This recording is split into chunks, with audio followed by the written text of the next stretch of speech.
Donc aujourd'hui, nous avons donc le plaisir de recevoir notre invité, Monsieur Pierre Miasnikov, qui a obtenu son doctorat en 2019 et qui est chercheur actuellement postdoctoral au sein du département de génie électrique et informatique de l'Université de Toronto. Il est aussi membre de l'Institut des sciences des données, Data Science Institute, de cette même université. Donc, ses recherches portent sur les liens entre l'optimisation combinatoire, les réseaux complexes et les sciences de données. Et donc, aujourd'hui, Pierre nous présente les réseaux complexes, graphes et sciences de données. Donc, à vous, Pierre. Merci. Je vais partager mon écran. Alors, comme la professeure Sadat disait, je vais vous parler des réseaux complexes, des graphes et de la science des données. Je crois que vous êtes un groupe assez multidisciplinaire, donc je vais essayer, pour aujourd'hui, mon objectif sera de tisser les liens entre des sous-disciplines de l'informatique qui sont en silo, mais je vais tenter de vous démontrer qu'en fait, elles sont toutes interreliées.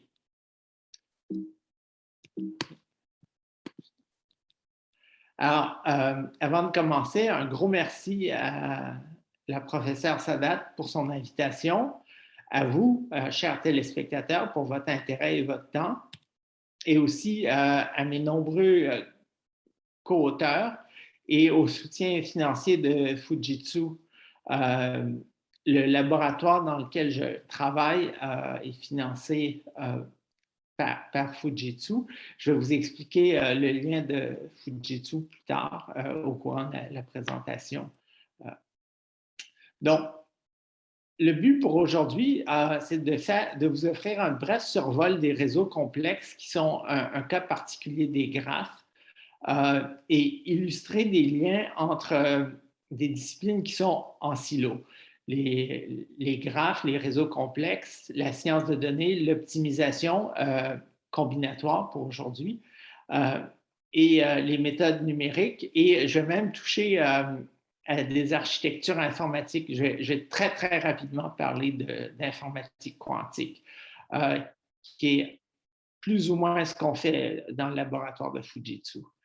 Alors, mon but aujourd'hui, c'est de vous montrer que ces choses-là qui ont l'air très disparates, très décousues, sont en fait liées et ont des applications communes.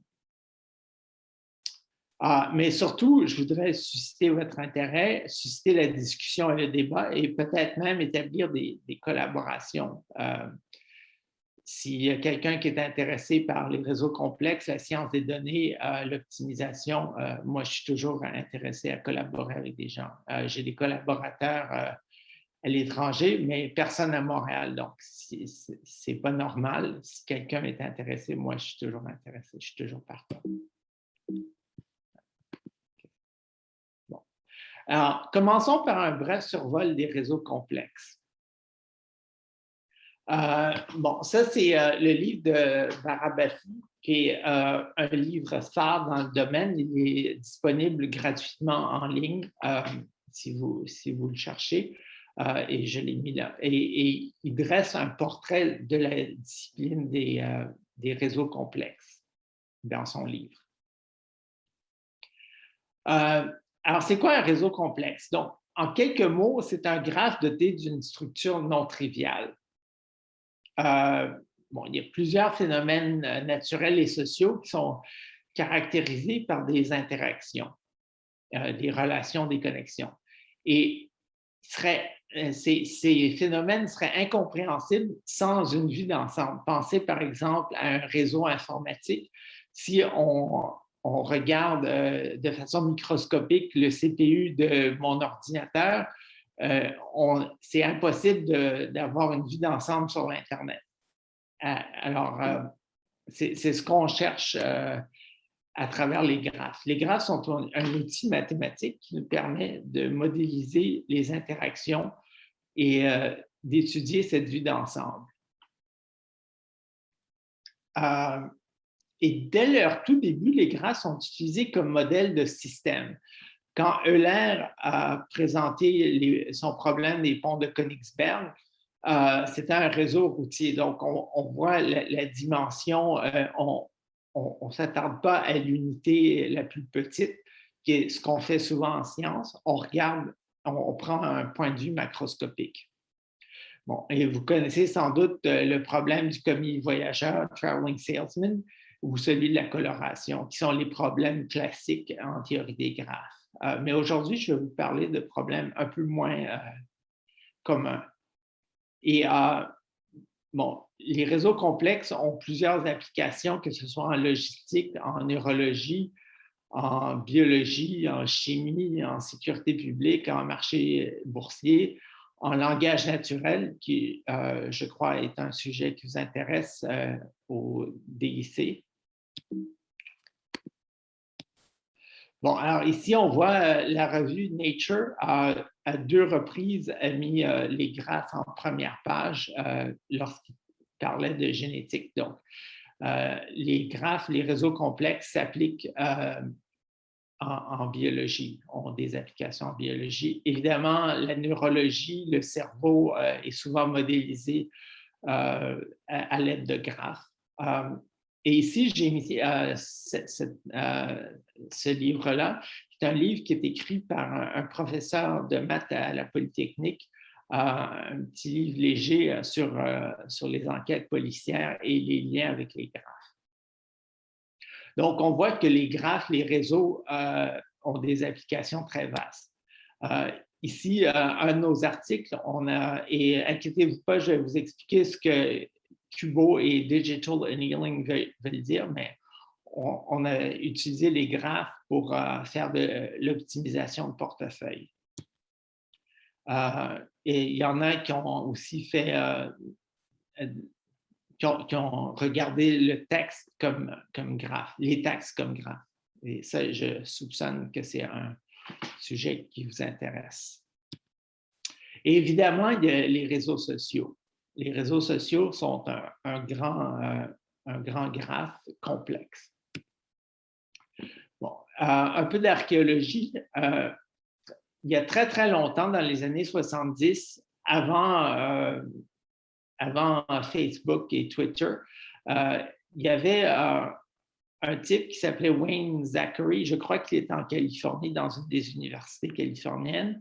Il a étudié un club de karaté universitaire et il l'a modélisé comme graphe. Et il y a eu une dispute entre les sensei dans le club de karaté. Et le club de karaté s'est scindé en 2 clubs.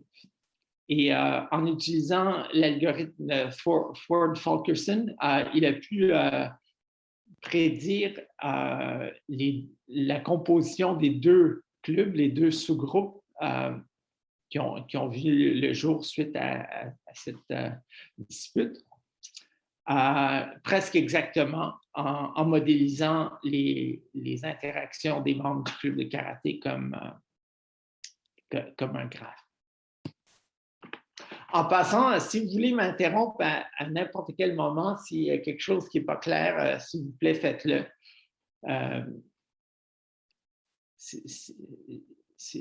J'ai pas de problème avec ça. On peut parler plus tard, mais vous pouvez me poser des questions en cours de route.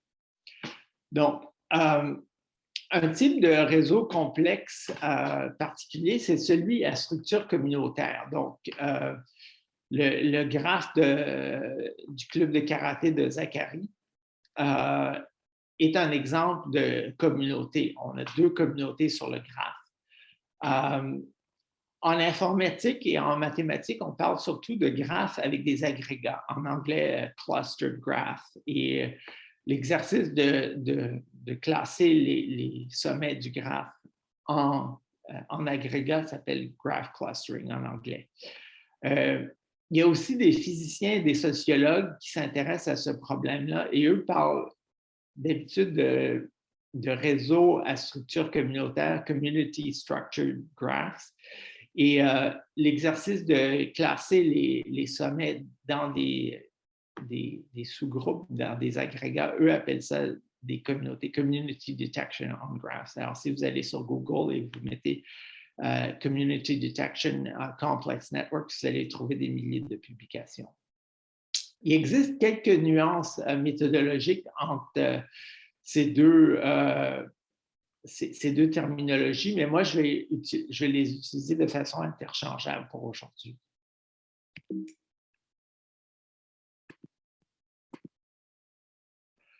Bon. Regrouper les sommets en agrégats, en communauté, c'est un problème pivot en analyse des réseaux. Le Graph Clustering Community Detection. Et ce qu'il s'agit de faire, c'est de regrouper les sommets considérés similaires dans des sous-ensembles, dans des sous-graphes. Par exemple, on peut, dans un réseau biologique, on peut regrouper des gènes qui interagissent ensemble ou des amis dans un réseau social, des clients types. Il y a des gens en marketing qui se servent des graphes pour cibler des clients. Donc, c'est un cas particulier d'apprentissage non supervisé, ce qui s'appelle le clustering en anglais. Et au cœur de ma présentation, c'est vraiment de ça que je veux vous parler, l'apprentissage non supervisé, qui est un peu le parent pauvre de l'intelligence artificielle. Ce n'est pas de l'apprentissage profond, c'est un peu délaissé, mais c'est très important à mon avis. Mais dans le cas particulier des graphes et des réseaux sociaux, ça pose des défis particuliers et puis je vais vous en parler un peu. Donc, un peu de notion de théorie des graphes. Je vous demande de m'excuser si c'est du déjà vu, mais je ne présume aucune connaissance préalable. Alors, je veux que ce soit le plus accessible à tout le monde.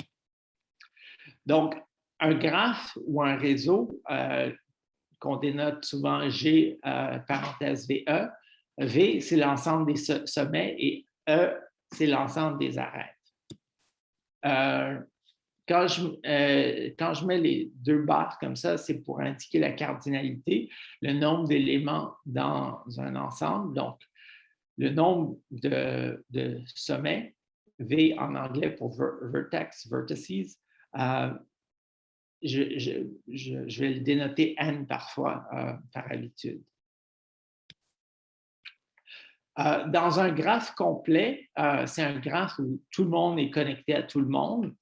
On a ce nombre-ci d'arêtes, de connexions entre les sommets. Il y a N sommets. Ça, c'est si tout le monde est connecté à tout le monde. Et on va revenir, c'est assez important, cette quantité-là, et on va y revenir plus tard. Et pour aujourd'hui, en termes de vocabulaire, je voulais spécifier qu'on va parler de graphes simples, c'est-à-dire des graphes non orientés, non pondérés, donc les arêtes, c'est 0 ou 1. 0 s'il n'y a pas de connexion, 1 s'il y a une connexion, et sans boucle. Donc, le sommet I ne peut pas être connecté à lui-même. Et sans arêtes multiples. Donc, s'il y a une connexion entre I et J, il y en a juste une. C'est 1 ou 0, mais il n'y a pas d'arête multiple. Alors, voici de quoi a l'air un graphe complet. Tout le monde est connecté à tout le monde. Et puis, bon, N est 5, on a 5 sommets. Et on a cette quantité-là d'arêtes. Bon,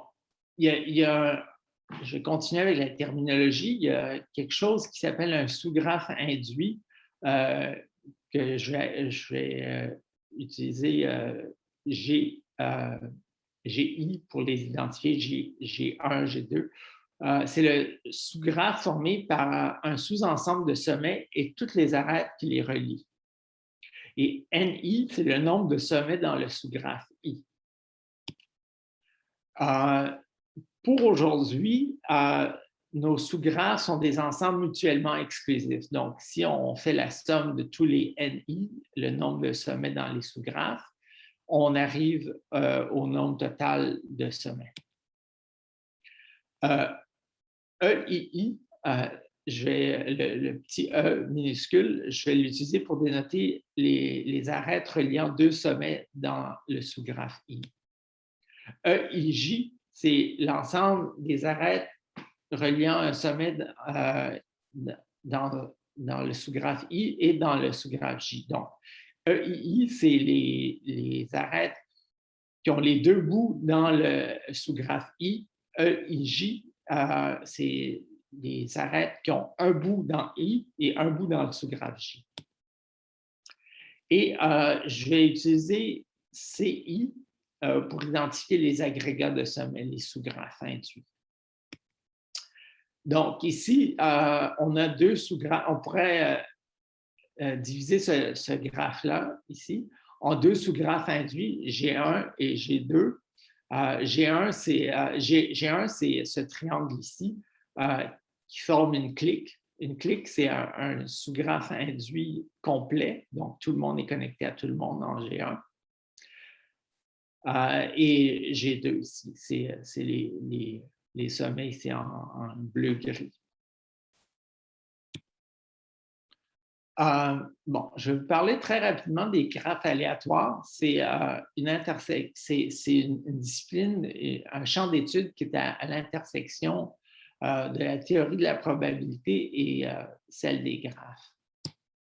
Le modèle le plus répandu, le plus connu, c'est le modèle Erdos-Renyi, GNP, parfois appelé Erdos-Renyi-Gilbert, parce que, en fait, ce modèle-là a été introduit par Gilbert, qui est un mathématicien dans les années 50-60. Dans un modèle Erdos-Renyi, ou Erdos-Renyi-Gilbert, je vais l'appeler ER. D'habitude, c'est comme ça qu'on l'appelle dans la littérature. On a n sommets et ils sont reliés. La probabilité qu'ils soient reliés par une arête est P. Donc, vous prenez n'importe quelle paire de sommets, la probabilité qu'ils soient connectés est de P. Et ça, c'est uniforme partout sur le graphe. Donc, le nombre d'arêtes, on va revenir à cette quantité-là dont je parlais plus tôt, 1,5 fois n, soit n-1. Soit, ça, c'était un graphe complet ici, fois la probabilité P.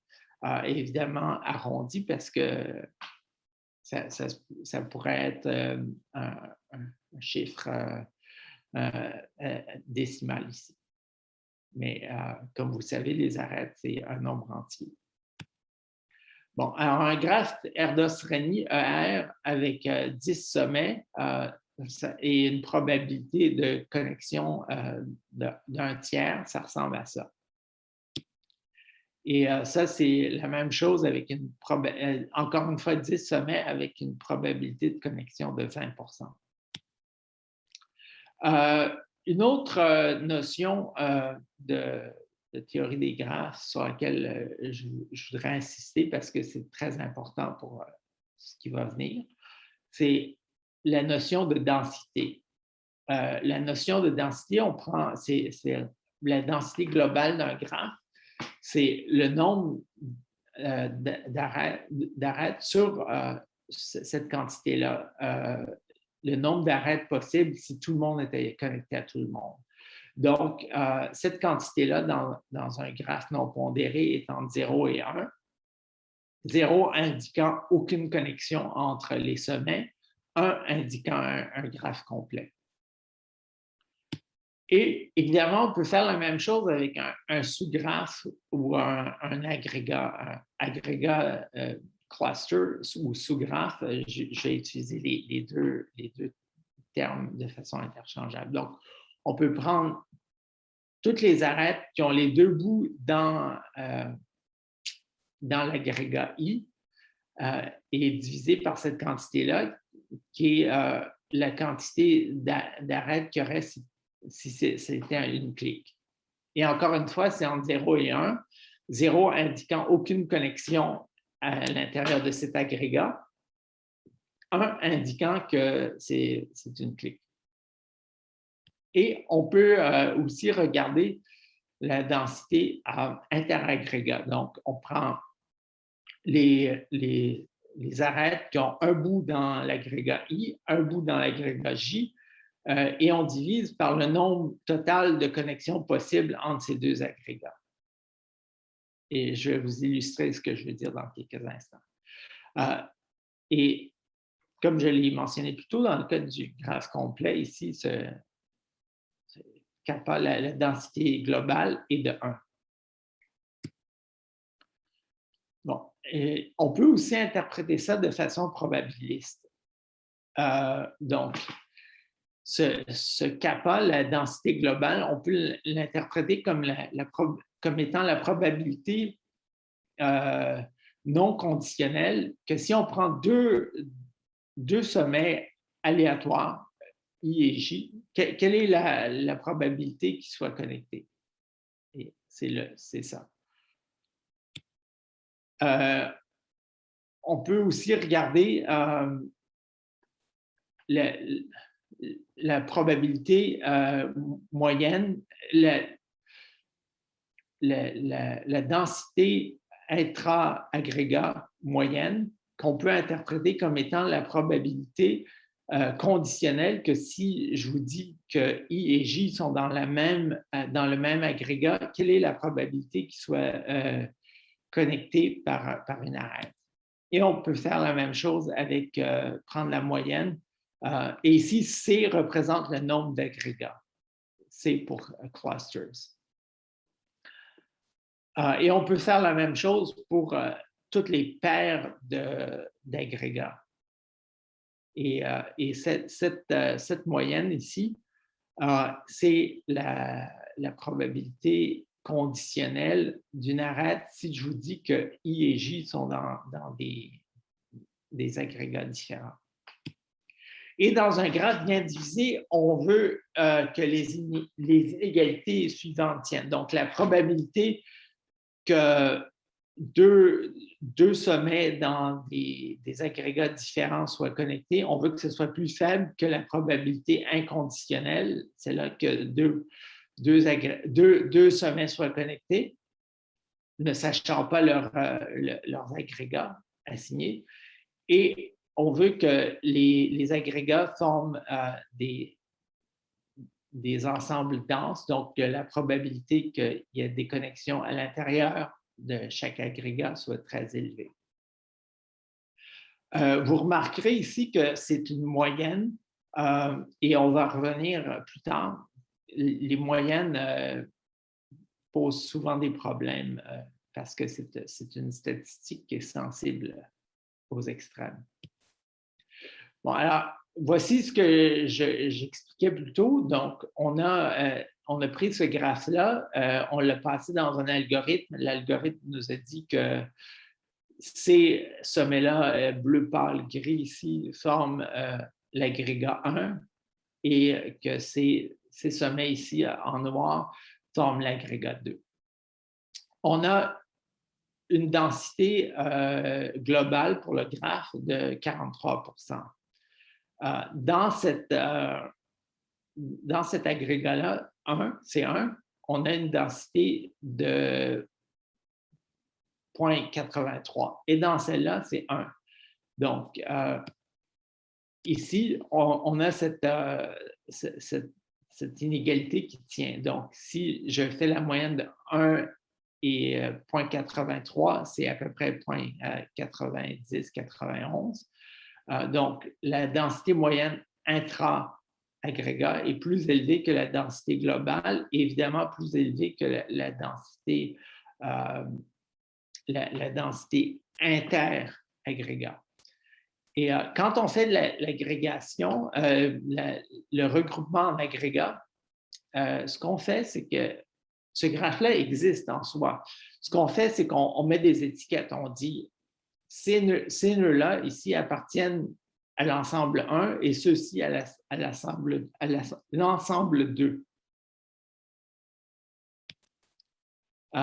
Voici un exemple d'un graphe mal réparti en agrégats. Si notre algorithme nous dit que ces trois-là sont dans un ensemble, forment un ensemble et ces quatre-là forment un ensemble, l'algorithme n'a probablement pas fait une bonne job. Ou si il met tout le monde dans le même agrégat, encore une fois, c'est probablement pas une bonne job. Bon. Là, je vais laisser de côté un peu les graphes pour vous parler plus de sciences de données et d'optimisation et de méthodes numériques. Malheureusement, quand on parle de sciences de données, trop souvent, on va parler de statistiques, d'apprentissage profond, mais on parle rarement de ce qu'il y a derrière ces techniques-là. Donc, en statistique, en sciences des données, tout repose sur l'optimisation. Et quand on fait de l'optimisation, il faut regarder les méthodes numériques. Surtout dans cette époque où on a des très gros jeux de données, le big data, c'est très important que si on a un algorithme, ça ne prenne pas des semaines, des mois, des années à avoir des résultats. Donc, ces choses-là sont reliées. Malheureusement, elles sont trop souvent traitées de façon séparée, de façon disjointe. Bon, le regroupement, clustering en anglais, c'est un problème classique en sciences de données. Il y a plusieurs algorithmes, par exemple le K-means, K-moyenne, K-medians, K-médiane ou le DB-scan. C'est trois techniques très connues. Le but ultime de ces algorithmes-là, c'est de diviser un jeu de données en sous-ensembles. On regroupe les éléments qui sont jugés similaires en leur assignant des étiquettes de groupe. Dans le cas général, cette similarité se mesure par la distance euclidienne. Et je vais vous montrer ce que je veux dire. Et il s'agit évidemment d'un cas d'apprentissage non supervisé. Donc, je vous donne un jeu de données, je vous dis, bon, essaie de me diviser ça en 4 sous-ensembles. Ce n'est pas comme en apprentissage supervisé où on entraîne l'algorithme, on lui montre des milliers de pommes et des milliers d'oranges, puis ensuite on lui montre un fruit, puis on lui dit est-ce que c'est une pomme ou une orange. En apprentissage non supervisé, on n'a pas ça. Les statisticiens appellent l'apprentissage non supervisé l'exploration, l'analyse exploratoire des données, exploratory data analysis en anglais. Donc, voici ce que je veux dire. Ici, on a ce jeu de données-là, puis on observe que ces points-là sont très rapprochés l'un de l'autre, sont beaucoup plus rapprochés entre eux qu'avec les points ici ou ici. Alors, on dit, bon, agrégat 1, agrégat 2, agrégat 3. Là, ici, ça, c'est le cas de figure classique. K-means, par exemple, va vous donner quelque chose comme ça. Mais le problème avec les graphes, c'est qu'ils posent un défi particulier. Généralement, les sommets d'un graphe ne sont pas dans un espace vectoriel. Quelle est la distance entre vous et votre ami sur Facebook? Bon, ce n'est pas quelque chose qui est facile à obtenir. On mesure généralement les distances dans les graphes. On mesure généralement la distance par la similarité de leur voisinage. Donc, si moi et mon ami, on a beaucoup d'amis en commun, probablement que notre distance est plus proche que si on ne partage aucun ami. Donc, quand on fait du regroupement, on cherche des poches de sommets qui sont densément liés entre eux et ayant peu de liens avec ceux des autres agrégats. Et je vais vous illustrer ce que je veux dire par ça bientôt. Donc, on recherche des sous-graphes induits qui sont denses avec une seule densité interagrégat. Donc, les inégalités des densités, ce que je vous ai montré plus tôt, sont notre jalon de qualité de la qualité de l'algorithme de regroupement. Parce qu'encore une fois, on n'a pas c'est pas de l'apprentissage supervisé qu'on fait. Alors, on peut pas dire, ben, je vais tester mon algorithme, je vais lui montrer, je vais l'entraîner sur des milliers de pommes et d'oranges, puis là, je vais lui montrer une orange, puis je vais voir s'il va me dire que c'est une orange ou si c'est une banane. En apprentissage non supervisé, ça nous prend des fonctions et des jalons pour juger de la qualité. Donc, voici ce que je disais plus tôt. Donc, on a ces densités ici. Donc, ici, c'est ce sous-graphe-là. Si notre algorithme nous identifie, nous regroupe ces nœuds-là en un agrégat et ceux-ci en un autre, on a une densité de cet agrégat-là qui est de 0,83. C'est l'exemple que je vous ai montré plus tôt, celui-là de 1. On a une moyenne de 0,91 intra. La densité du graphe est de 43 et la densité inter moyenne, mais ici on a juste deux paires, donc seulement, il y a juste deux agrégats, donc une paire. Alors, c'est 0,08. Donc, on peut dire que dans ce cas-ci, notre algorithme a fait une bonne job. Un parallèle un peu avec, je vais faire un parallèle un peu avec la statistique classique. En statistique classique, si on fait par exemple une régression, ça nous prend un R carré qui va nous dire si le modèle linéaire est un bon résumé des relations entre notre variable dépendante et indépendante. Ici, c'est un peu ce qu'on fait. On n'a pas vraiment de réponse réelle, comme dans le cas où on fait l'apprentissage supervisé, où est-ce qu'on sait, quand on fait de la validation, on sait qu'on a montré à l'algorithme une pomme ou une orange, on connaît la réponse, mais ici, on ne la connaît pas. C'est un peu la même chose quand on fait une régression linéaire, on vous donne deux variables, x et y, puis on vous dit, bon, fais une régression, puis dis-nous si le modèle linéaire est un bon résumé de cette relation entre x et y. Et pour répondre à cette question, on a le R carré, entre autres. Il y a d'autres choses, mais bon. Pour parvenir à ceci, il y a plusieurs approches dans la littérature. Il y a des chaînes de Markov, des méthodes spectrales sur le Laplacien du graphe. Mais pour aujourd'hui, on va parler d'optimisation. Bon, toutes ces méthodes-là, il y en a plusieurs, mais elles aboutissent toutes à des problèmes qui sont NP durs dans la plupart des cas. Et certaines, par exemple, les méthodes spectrales sont très difficiles à appliquer dès que vous avez des jeux de données très, très grands. Pensez à faire une décomposition spectrale sur une matrice de 1 million de sommets, une matrice laplacienne d'un graphe avec 1 million de sommets, c'est impensable. Donc, une formulation possible, c'est pour obtenir ceci, c'est de maximiser la densité intra. Ici, bon, on pourrait diviser ça par le nombre d'agrégats. Ça donnerait le même résultat. Alors, je ne l'ai pas mis parce que c'est une constante. On pourrait maximiser la densité dans chaque agrégat K. Là, vous remarquerez, quand on fait du regroupement en agrégats, on spécifie le nombre de sous-ensembles qu'on veut. Par exemple, en K-means, qui est un algorithme pour les données continues, on va dire, bon, on va spécifier le K. Donc, c'est un paramètre qu'on doit déterminer au début de l'exercice.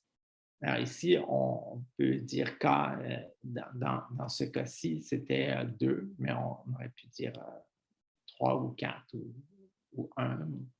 1, ça n'a pas beaucoup de sens.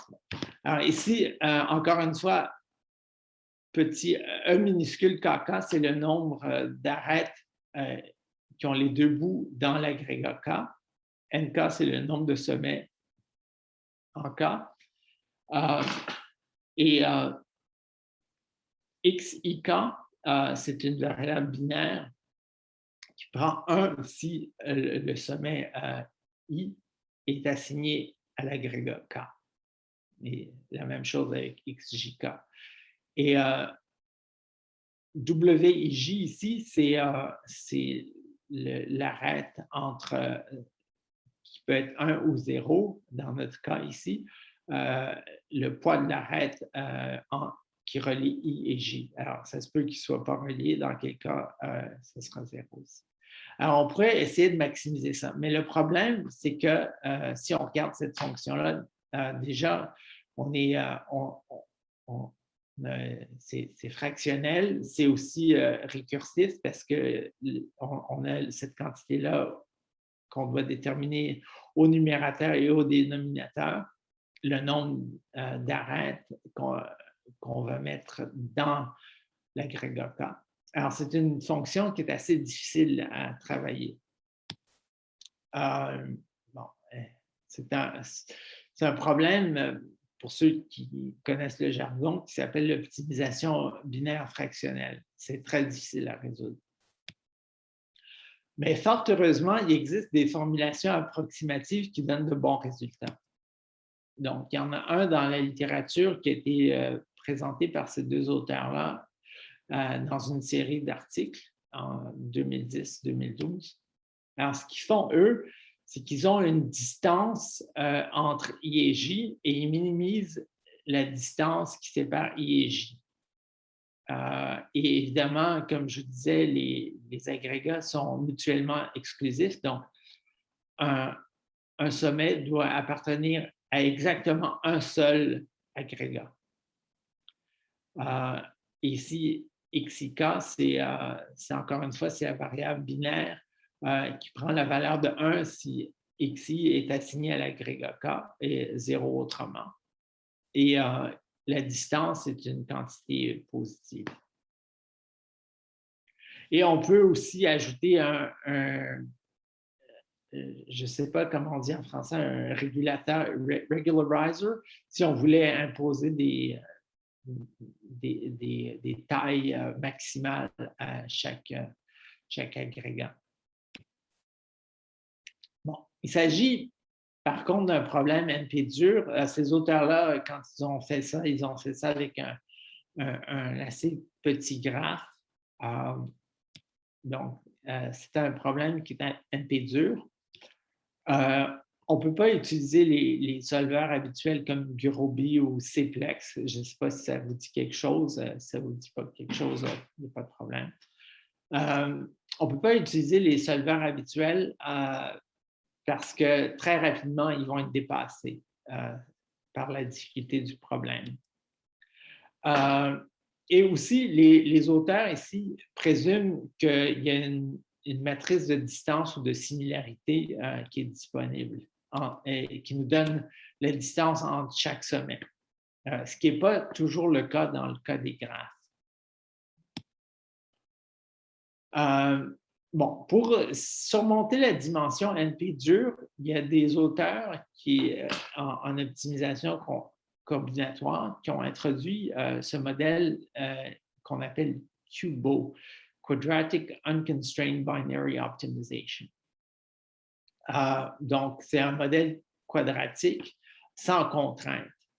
Et la raison pour laquelle ils l'ont fait, c'est que cette reformulation des problèmes combinatoires est compatible avec les architectures quantiques, par exemple celle de D-Wave, la compagnie canadienne, et des architectures simili-quantiques comme celle de Fujitsu. Et je vais vous dire qu'est-ce que j'entends par quantique et simili-quantique plus tard. Nous-mêmes, dans nos travaux, on a résolu des problèmes qui étaient insolubles avec Gurobi, qui est le solveur le plus rapide sur le marché. Puis on y est parvenu avec une architecture simili-quantique et une formulation de QUBO. Bon, il faut souligner ici que on parle de NP dur et de surmonter le NP dur. il s'agit ici d'obtenir des solutions heuristiques. Elles sont inexactes. On ne résout pas ces problèmes-là exactement, donc on n'a pas de garantie d'optimalité mathématique. C'est de ça que ça a l'air, une formulation Kubo. En physique, ils appellent ça Ising. Je crois que Ising, c'est un physicien. L'informatique quantique, ce n'est pas vraiment mon domaine, mais la physique quantique encore moins. Alors, ça s'appelle parfois dans la littérature Ising. Mais donc, ça ressemble à ça. On a ici xt qui est un vecteur binaire de 1 et de 0, q qui est une matrice. Alors, on prend la forme quadratique ici, x transpose qx. On peut avoir aussi un terme linéaire optionnel. Et ce qu'on fait, c'est, étant donné que c'est sans contrainte, cette formulation-là, mais que la plupart des problèmes dans le monde réel ont des contraintes, on passe la contrainte dans la fonction objective, un peu comme, je ne sais pas si vous êtes familier avec les Lagrangiens, c'est un peu ce qu'on fait avec les formulations lagrangiennes, sauf qu'ici, le gamma est un paramètre. Dans la formulation lagrangienne, quand on fait le KKT, je ne sais pas si ça vous dit quelque chose, sinon, il n'y a pas de problème. Le gamma est et le résultat est une variable qu'on détermine lors de l'optimisation. Mais ici, c'est un paramètre. Et h, c'est une fonction de contrainte qu'on a passée dans la fonction objectif. Bon, une très brève parenthèse sur l'informatique quantique et simili-quantique. Je ne peux pas trop en dire parce qu'il y a des questions de propriété intellectuelle et aussi, surtout, ce n'est pas mon domaine. D-Wave, une compagnie canadienne de Vancouver, utilise une méthode qui s'appelle Quantum Annealing. En gros, c'est un recuit simulé, Simulated Annealing, qui est fait sur une formulation Kubo. On fait le recuit simulé. Notre fonction objectif qu'on essaie de maximiser ou minimiser est une fonction Kubo. Et on fait ça en parallèle sur une échelle massive. En gros, c'est ça l'informatique quantique aujourd'hui en 2021. On utilise l'algorithme de Metropolis pour chercher les solutions. Puis essentiellement, ce qu'on fait, c'est qu'on cherche l'espace des solutions, l'ensemble des solutions possibles. Et on garde la meilleure. Fujitsu fait quelque chose de très similaire à D-Wave, mais le fait en digital. Et c'est pour ça que ça s'appelle Digital Annealing. Si vous regardez sur l'Internet et vous mettez Digital Annealing, vous allez trouver des liens vers la littérature de Fujitsu. Bon, il y a une autre formulation. Donc, pour faire le regroupement, je vous ai montré cette formulation ici qu'on peut exprimer en Kubo. On a juste à passer la contrainte dans la fonction objectif, puis c'est en format Kubo parce que c'est quadratique, binaire. Bon, il y a une autre formulation Kubo pour faire du regroupement qui est la technique K-médoïde, qui jusqu'à tout récemment, c'était une technique très similaire à K-means, et c'était un algorithme itératif comme K-means, jusqu'en 2019, quand ces auteurs-là ont introduit une formulation mathématique, donc d'optimisation mathématique pour trouver les cas médoïdes. Et je vais vous expliquer ce que c'est. C'est une méthode qui est très similaire à K-means ou K-medians, qui trouve les cas moyennes ou cas médianes qui résument votre jeu de données, mais avec une petite variante. Je vais vous montrer dans une seconde. Donc, en K-means, ce qu'on fait, c'est qu'on a ce jeu de données-là. On dit K est 3, on veut le diviser en 3. On trouve K moyenne, ici, qui résume le jeu de données. Alors, on a une moyenne pour les points verts, une moyenne pour les points bleus, puis une moyenne pour les points rouges. Et ensuite, si on fait du regroupement, on assigne les points à leur moyenne la plus proche. Donc, ici, ce point-là appartient au groupe vert et celui-là appartient au groupe bleu parce qu'il est plus proche de cette moyenne-là que de celle-là ou de celle-là.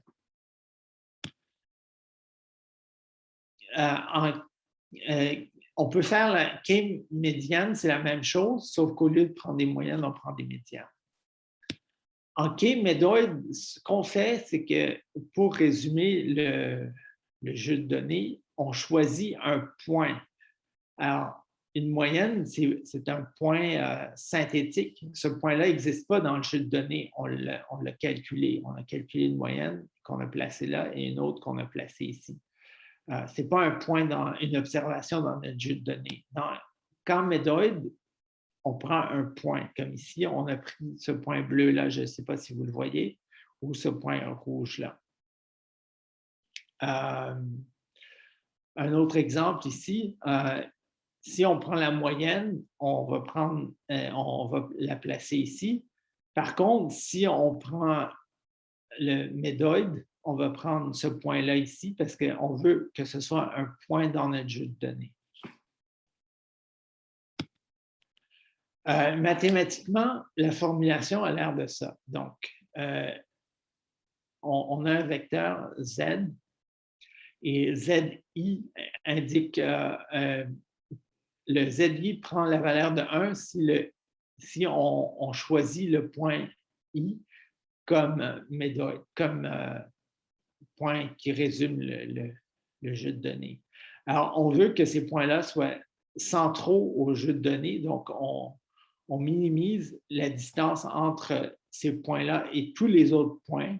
La matrice delta ici, c'est une matrice de distance de toutes les paires, entre toutes les paires. Donc, pour revenir ici, on veut minimiser la distance de ces points-là à tous les autres points. On veut qu'ils soient centraux.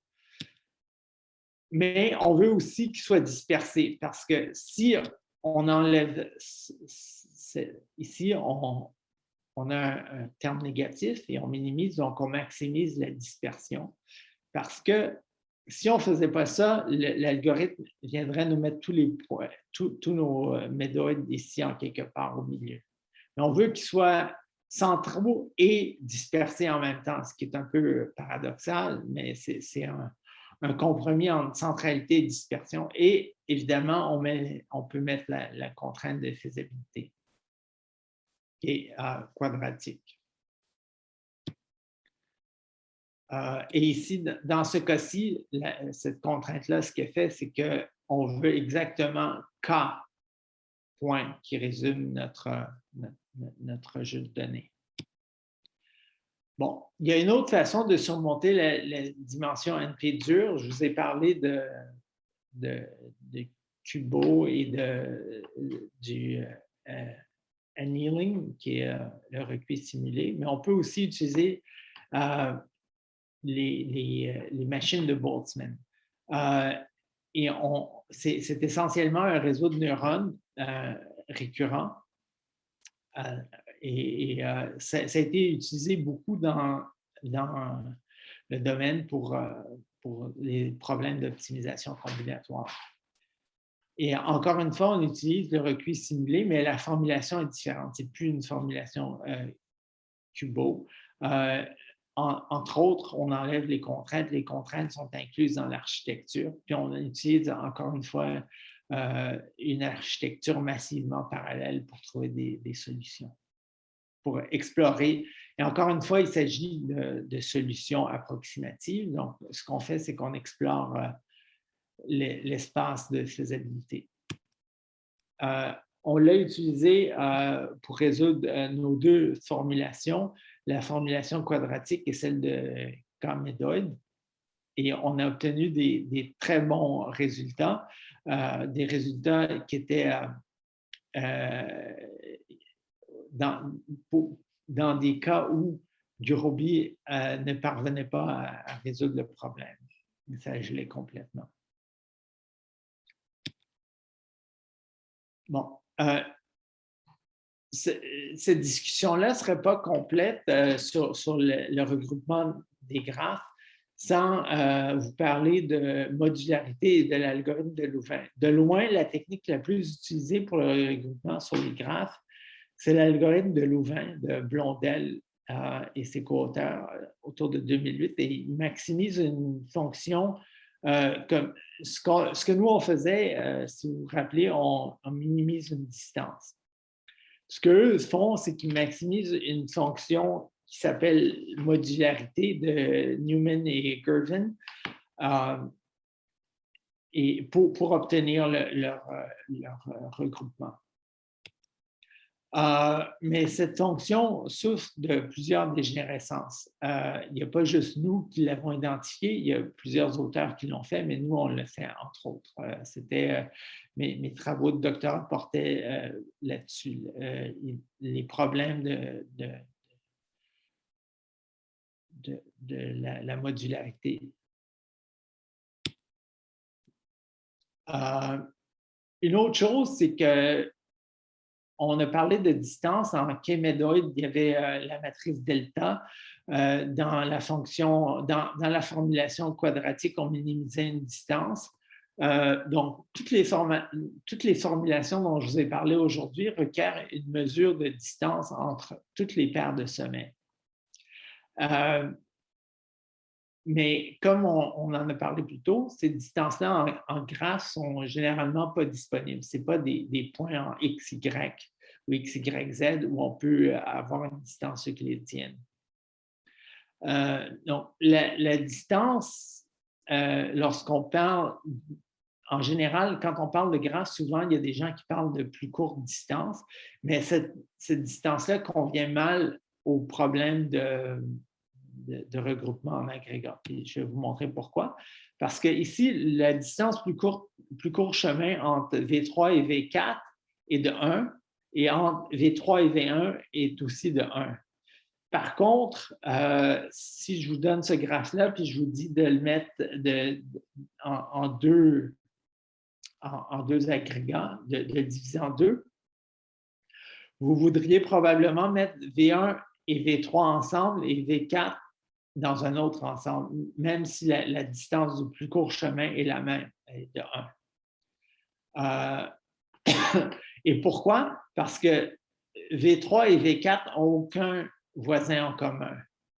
Ils ont un lien qui les relie, mais ils n'ont aucun voisin en commun. Donc, si on veut former une communauté sur le graphe, on veut identifier une communauté, V3 a plus un voisin commun avec V1, qui est V2, alors qu'il n'a aucun voisin commun avec V4. Et pour adresser ça, nous, ce qu'on a fait, c'est qu'on a utilisé la distance de Jacquard pour regarder les liens communs entre les nœuds. Bon, je n'entrerai pas dans cette discussion-là parce que ça va prendre beaucoup de temps.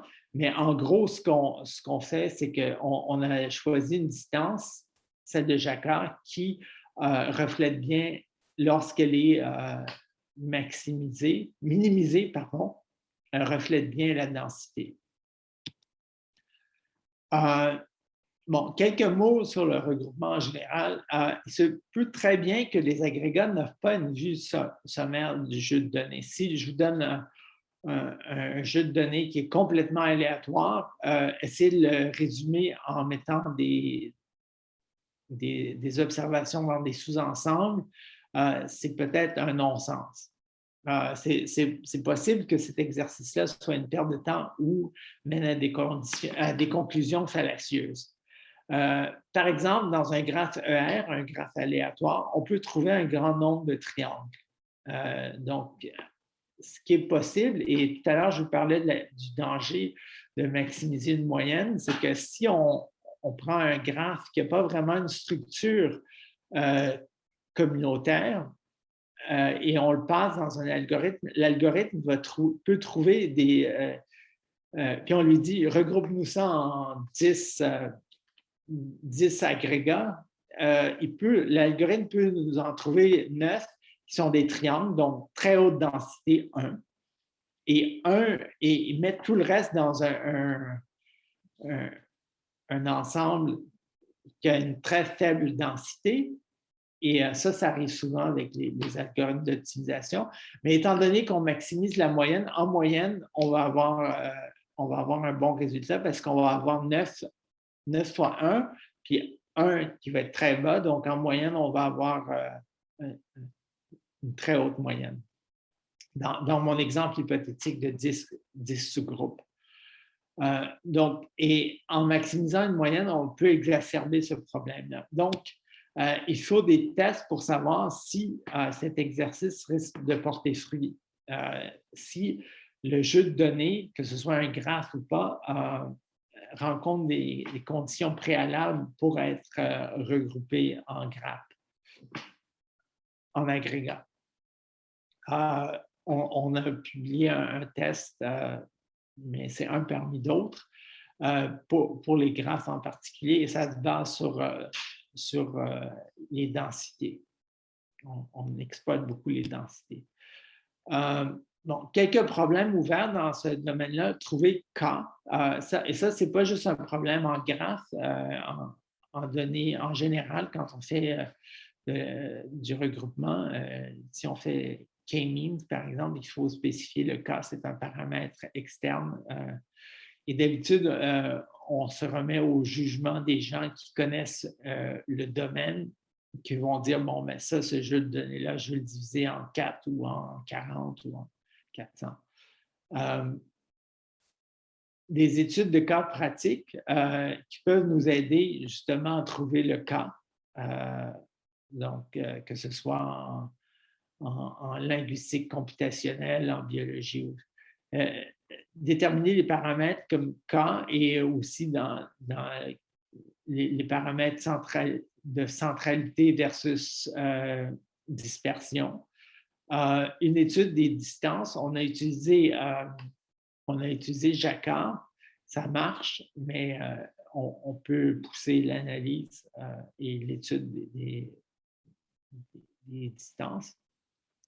Et aussi étendre ça à des agrégats non mutuellement exclusifs. Donc, si on pense à un réseau social, peut-être que moi, je fais partie du réseau social de l'Université de Toronto, mais je fais aussi partie d'un réseau social parce que je joue au ping-pong la fin de semaine. Donc, en général, des modèles plus riches où un sommet peut appartenir à plus qu'un agrégat. Alors, en résumé, le regroupement en grappes, en agrégat, vise à assigner les sommets à des ensembles denses. La similarité aux distances est mesurée par rapport au voisinage commun. Il s'agit d'un problème NP dur, mais à l'aide de certaines reformulations et architectures informatiques, on peut obtenir de bonnes solutions approximatives et on peut appliquer ces techniques dans plusieurs champs d'études. Et si ce dont je vous ai parlé ce matin vous intéresse, s'il vous plaît, me contacter. Voici mes coordonnées. Et vous pouvez me contacter soit par courriel ou via ResearchGate. Et je voudrais vous remercier beaucoup et j'espère que vous avez des questions, des commentaires. Je regarde ici le chat.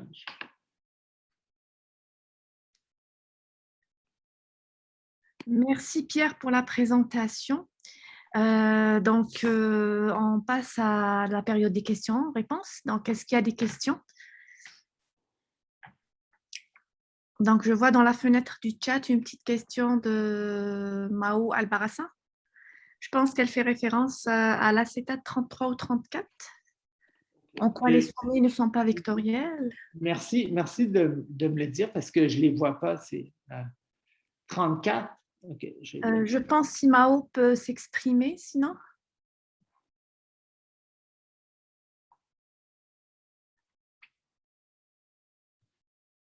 34.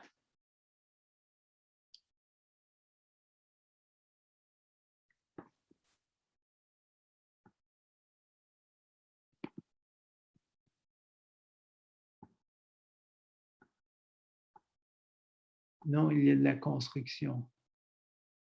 Elle est absente. En quoi les sommets, Alors, okay, en quoi les sommets ne sont pas vectoriels? OK, je comprends. C'est que ici, quand on vous donne un graphe, ça a l'air de ça. On n'est pas en espace X, Y, Z. Alors, je ne peux pas prendre la distance euclidienne entre ce point-ci et ce point-ci, par exemple.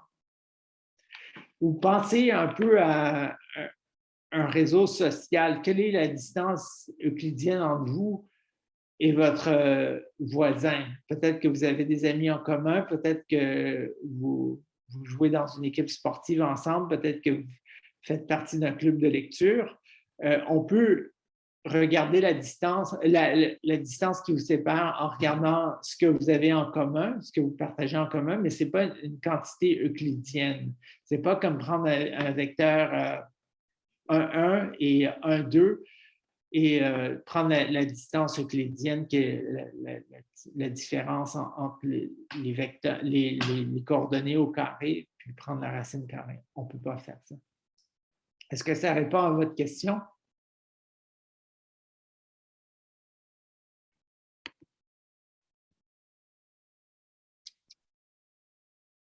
Ça va, Mao? Vous avez référence au graphe d'une série d'axiomes au début. Série d'axiomes au début, lesquels est-ce qu'on parle de ça?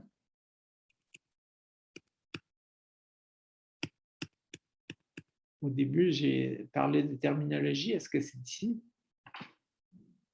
Alors, elle pose une autre question, mais j'aurais aimé qu'elle s'exprime. Donc, on peut avoir des mesures de distance qui ne sont pas euclidiennes et les placer en matrice. Donc, c'est une question. Pourquoi cela ne nous permettrait pas une vectorisation? Donc, oui, pour répondre à votre question, c'est ce qu'on fait, quand on prend la distance de Jacquard, c'est qu'on regarde les rangées dans la matrice d'adjacence. En passant, si j'utilise du jargon, je sais que le groupe est multidisciplinaire et il se peut que votre cours de théorie des graphes remonte à longtemps. Donc, on peut, si je dis matrice d'adjacence, vous savez de quoi je parle, on peut prendre les rangées de la matrice d'adjacence et regarder la différence. C'est ce qu'on fait essentiellement avec la distance de Jacquard. Mais on n'est pas en espace Rn. Alors, c'est très similaire. L'idée est similaire, mais mathématiquement, ce n'est pas la même chose. Est-ce que ça répond à votre question?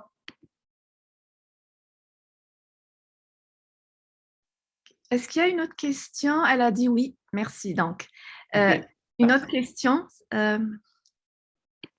d'autres personnes? Je vais poser une question, je vais demander quelques informations de mon côté. Donc, est-ce que vous pouvez nous parler des graph embeddings, chose qui est très utile de nos jours? Oui. En plusieurs Donc, applications. je vais remettre mes coordonnées. Donc, oui, absolument. Donc, embeddings, c'est prendre un graphe et le mettre en espace Rn pour faire ce que Mao posait comme question. Mais ça, c'est un problème d'optimisation et c'est un autre sujet. Ici, on regarde simplement la distance, la similarité entre deux sommets. On n'essaie pas de les mettre dans un espace de coordonnées Rn. Alors, c'est la même chose, mais pas tout à fait. Et c'est un autre problème, c'est aussi un problème d'optimisation combinatoire, mais ce n'est pas ce qu'on fait ici. OK, parfait, merci. Encore question? rien dans le chat. Bon, je vais rajouter une autre question de mon côté. Donc, est-ce que vous pouvez nous citer, par exemple, des applications sur l'analyse des réseaux sociaux et où les graphes sont utiles? Exemple, la détection des communautés quand on a un réseau social multilingue, multidimensionnel, etc. Oui, absolument. Donc, je vais vous parler un peu de mon cas particulier. Ma recherche dans ce domaine-là a commencé quand j'ai commencé mon doctorat. J'ai obtenu une bourse qui était une bourse mi-taxe de la banque CIBC. Et c'était un projet de 3 ans. Puis au début, on m'avait dit de faire de l'analyse, de la détection d'anomalies dans des bases de données de transactions de cartes de crédit. Et par la suite, le gérant à qui je me rapportais chez CIBC a été remplacé. Puis son remplaçant me dit: Ah, mais écoute, ça, on a des consultants d'une compagnie de technologie de l'information que je ne mentionnerai pas, qui nous ont réglé ce problème-là, ça ne nous intéresse plus. Par contre, ce qui nous intéresse, c'est les réseaux sociaux pour des buts de détection de fraude. Et ce qui recherchait, c'est, par exemple, si ce matin, j'ai acheté un café au coin de la rue et dans 15 minutes, ma carte de crédit est utilisée en Californie, très certainement, la banque va me détecter comme une anomalie et va bloquer la transaction. Par contre, ce que les banques ont trouvé, c'est qu'il y a des fraudeurs qui agissent en réseau, des gens qui se prêtent de l'argent ou qui se font des chèques sans fond et qui disparaissent dans la nature. Donc, ce qu'ils voulaient faire, c'est identifier des groupes de consommateurs, de clients qui étaient similaires, qui avaient des liens communs. Et l'idée était que s'il y avait une pomme pourrie dans le panier, de surveiller davantage ceux qui font partie de ce panier-là, de cette communauté. Alors ça, c'est un exemple. On a fait un article dont je sais parler brièvement. On a fait ça avec des titres boursiers pour essayer de suivre un index, des index boursiers. C'est un problème qu'ils ont en finance. Souvent, on veut un portefeuille qui va suivre le S&P 500, par exemple, avec le moins de titres possible. Donc, si on peut suivre les fluctuations du S&P 500 avec un portefeuille de 10 titres, c'est utile. Donc, on a fait ça. On a utilisé la technique de Comedoid pour essayer de trouver des titres qui représentaient bien les grands indices. Et là, on avait représenté les marchés boursiers comme réseaux sociaux. Et ça, il y a énormément de recherches qui se fait dans ce domaine-là. Il y a évidemment en marketing, si les gens, ce que Google, Facebook et tout le monde font, c'est s'ils peuvent trouver des gens qui sont comme moi, soit par mes amis ou par les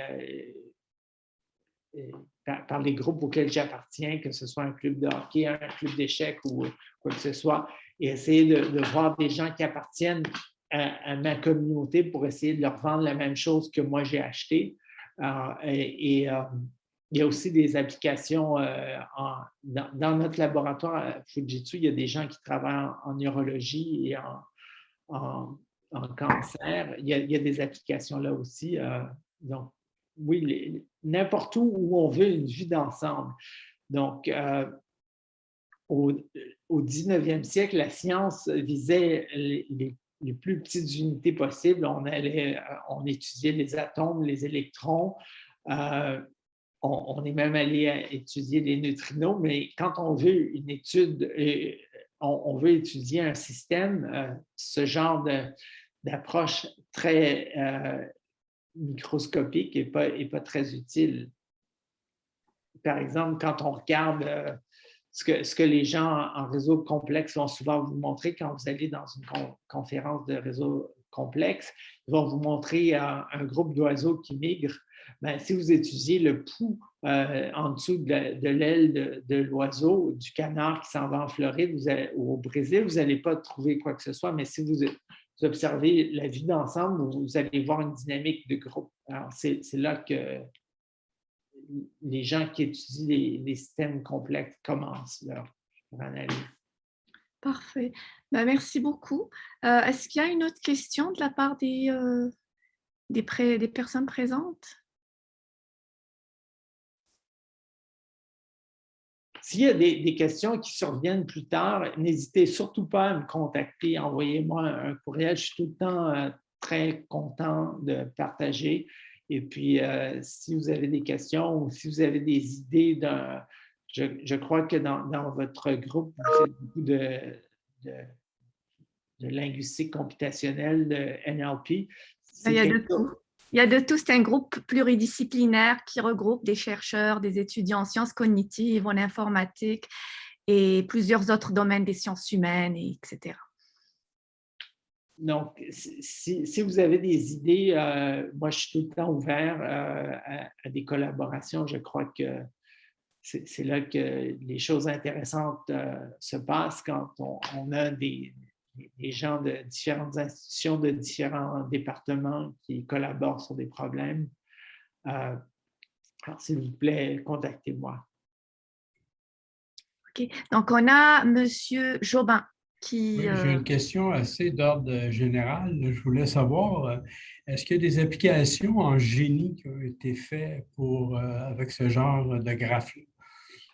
En génie? Oui. Comme, en génie civil, ça remonte au tout début des graphes avec des ponts.